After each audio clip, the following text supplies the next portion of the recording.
present among us. Now, some of you raised your hands that you thought you were athletic. Very good. Next question. How many marathoners? Very good. Very, very good. How many triathletes? Oh, very good, but not so many. How many Ironman triathletes? Very good. Well, the same that were triathletes. Well, that's part of the situation. Once you try a triathlon, you won't want to stop. Even when you've done over 44 Ironman, you still don't want to stop.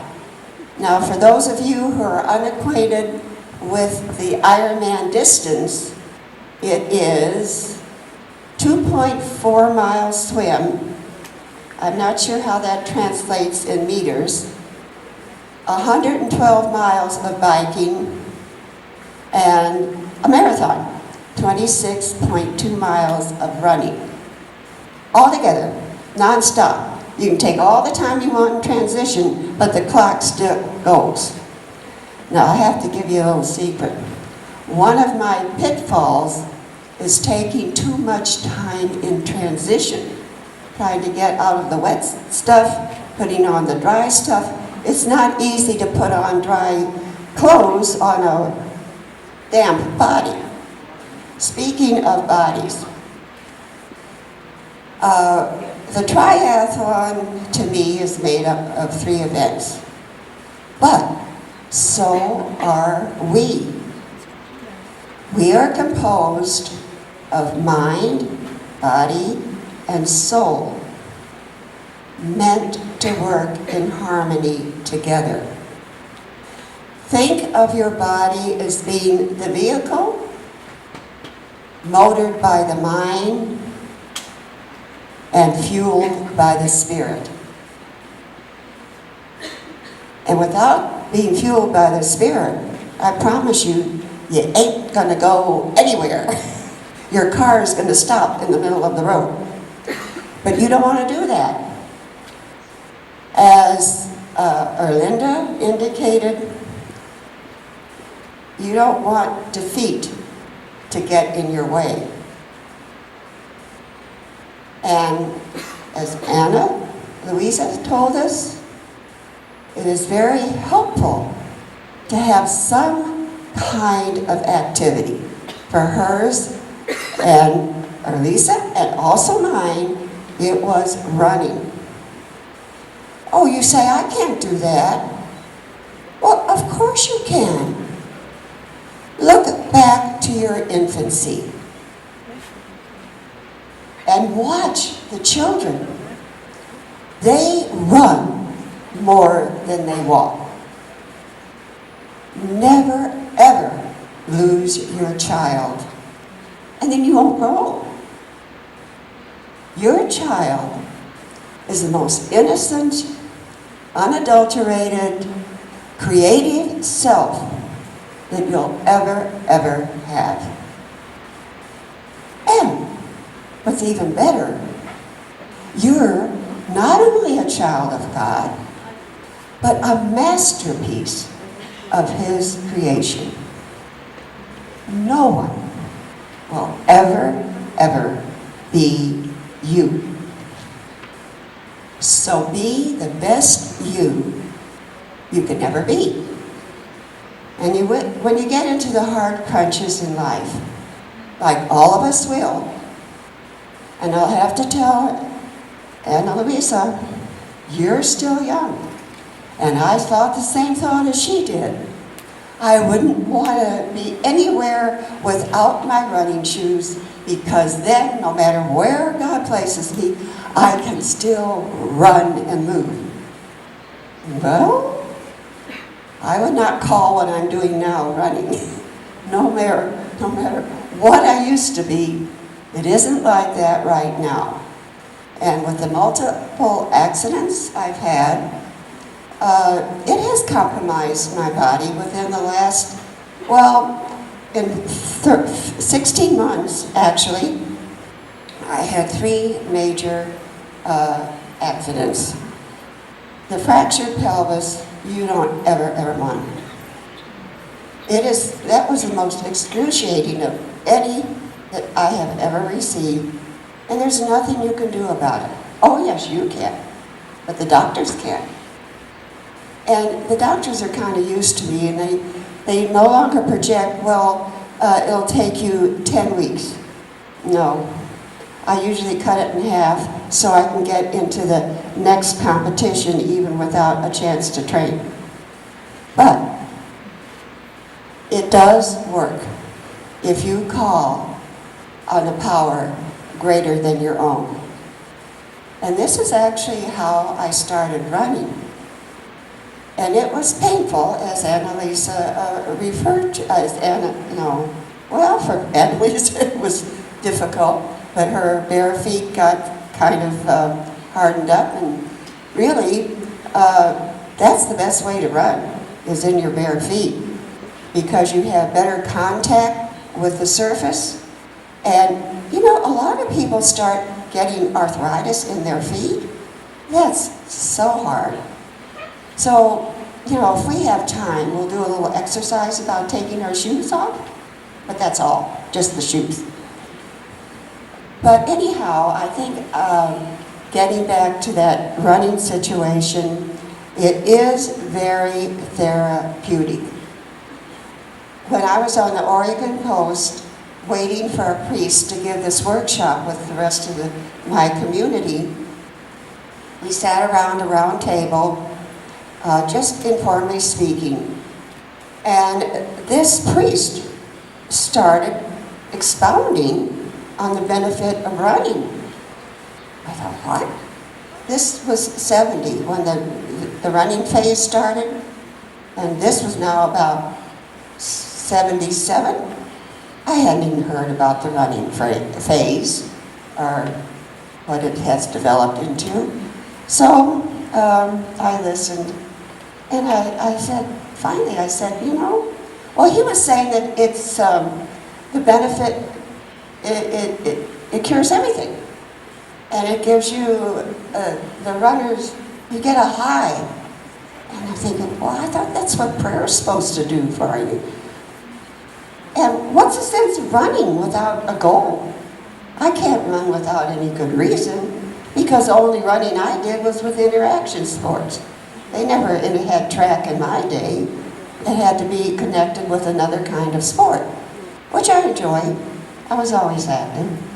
But when he said that it harmonized mind, body, and soul, that's when it really caught my attention. So when I said I can't run without some reason, some goal, he said, well, there are two eddies out there on the beach. If you run between either one of them, you'll get wet. And I'm thinking to myself, so what?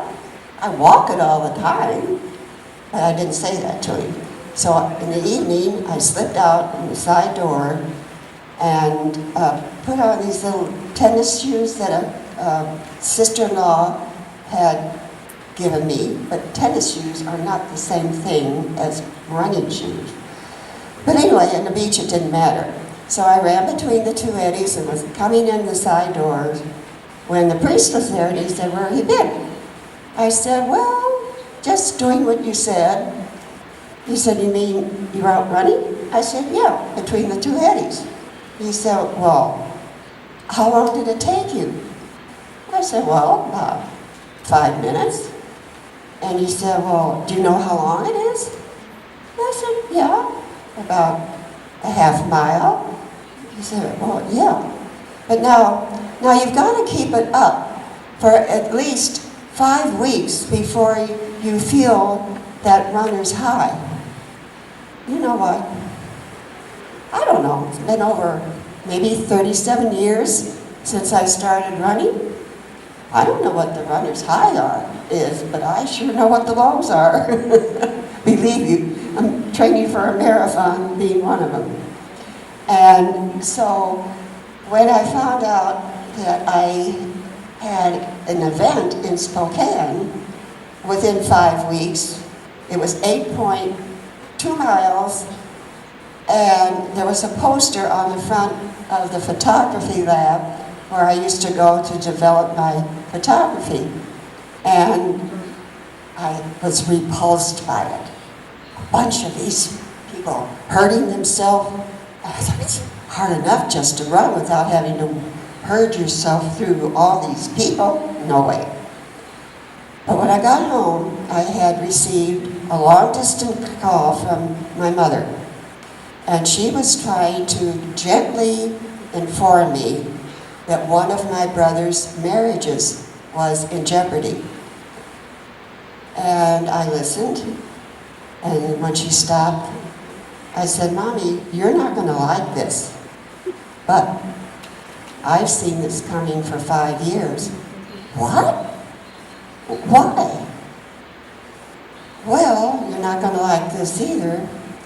I think it's because of an unacknowledged alcoholic problem. I'm going to do it. She said, what are you going to do? Well, I'm going to run this running event here in Spokane, hoping that God will give me the strength, and through that, transfer it to my brother to have the strength to give up his dedication to alcohol. Oh. Well, darling, how long is it? Well, and I thought to myself, 8.2 miles? And I hadn't yet even run 2 miles? And this was less than 5 weeks? Well, darling, you can't do that. You haven't trained for this. Keywords. And I learned to refer to it. Well, Mommy, unless I try, how will I know? She had no answer. Think about it. There is no such thing as failure. The only failure is not to try. Because in the process of trying, you are putting forth effort. And it's the effort that counts. The results leave to God. Got it? And also, both of them referred to dream. I like to think of the 6 Ds. The first is desire. Do you have a desire to do something? Stick with that desire until it becomes a dream. No, the dream comes first. Do you dream that you want something? Until that dream becomes a burning desire. And then from that desire comes the dedication, to stick with it. With the sticking with it becomes the discipline. And with the discipline becomes until you determined to do it. Just do it, as Nike says. And it's fun. It's really fun to surprise yourself. But getting back to that message to my mother, she called right back because what she did was talk to my brother, and I didn't know it, but he had experience as a track runner. And he told her, no way, tell her don't even to try. But I said, Mommy, there is a difference between running track and getting it over with quickly than there is running the distance. And again I said, unless I try, how will I know? And so, after I got home from the beach, I went out on the ball field of the girls' baseball field, And I figured that 4 times around that was probably a mile. And when I worked up to 28 times around the grassy field, I wasn't feeling too happy because it was all grass, and I thought, well, this condition I have, it's probably because of the grass. I was getting kind of coughed up and all that. So I headed for the streets in these thin, old tennis shoes. Now I've lost my train of thought. Oh, it was my mother. She had just suffered a stroke. And so I met immediately from the airport, not to her home, but to the hospital. She was, of course, when you get to the hospital, nurses do escort you, whether they're attending you before, no, but they are when you get there. So the nurse brought me into the room. My mother was laying there almost like ashen color. And I thought, oh my gosh, any minute she's gonna go. So I announced myself as being her daughter. She opened her eyes and started to mumble something, but could not speak. That was a shock. She had aphasia, brilliant lady, wanted so much to blurt out her thoughts, her feelings to share, could not formulate words. But I said to the nurse, my mother's speaking French. The nurse thought I was crazy. So I decided I'd try to respond to her in French, but my mother never liked my French. So I thought, this is going to be kind of futile, but she'll at least get the idea of the words. So I tried that, and she kind of perked out of it a little. And then I thought I'd throw her a challenge. If she was 83. I said, Mommy, you know, somebody in this family's got something against turning 84. Daddy outlasted his father by 5 months, but he did not get to 84 with 3 months to spare.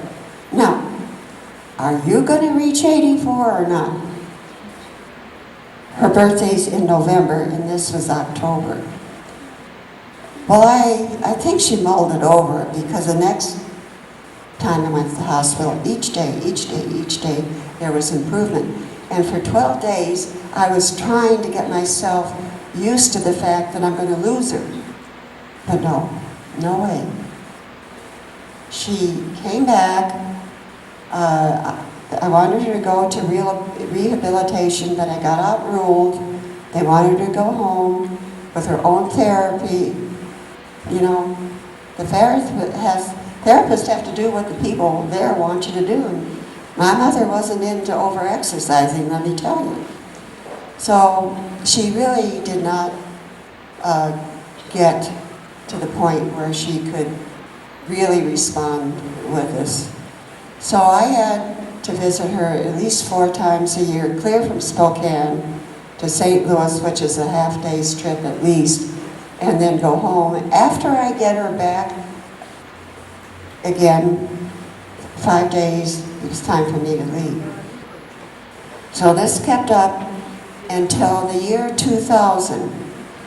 And she listened to the nurse and I talking about what we should do in her house should 2000 take out all the electricity, etc., etc. And so finally, the family who always lived there, did not visit her the whole time I was spending time with her, came 2 days after Christmas on thought to visit her when the nurse was preparing her for her afternoon nap. Being the gracious woman that she was, she rallied, tried to be present to them, but that night, when I was tucking her in, she very audibly said, "I want to go home." I said, well, darling, you're in your comfortable little home, in your cozy little bed right now. I'm tucking you in. I knew it did not satisfy her. Now, come on, daughter. Don't you understand? So I took the leap, and I said, but if you want to go home to God, you are more than ready. Just ask St. Peter's to swing open those pearly doors for you. You have my permission. She relaxed. 17 days later, she died, having outlasted a stroke for 8 years, which is not normal. She had a very strong heart, but we all have strong hearts. And if there's nothing else left to your body, don't stop loving. And don't stop addressing God. When I was trying to repair from a torn meniscus without surgery, I developed this mantra. So stand up, we're all going to say it. Stand up. Up, up. And repeat.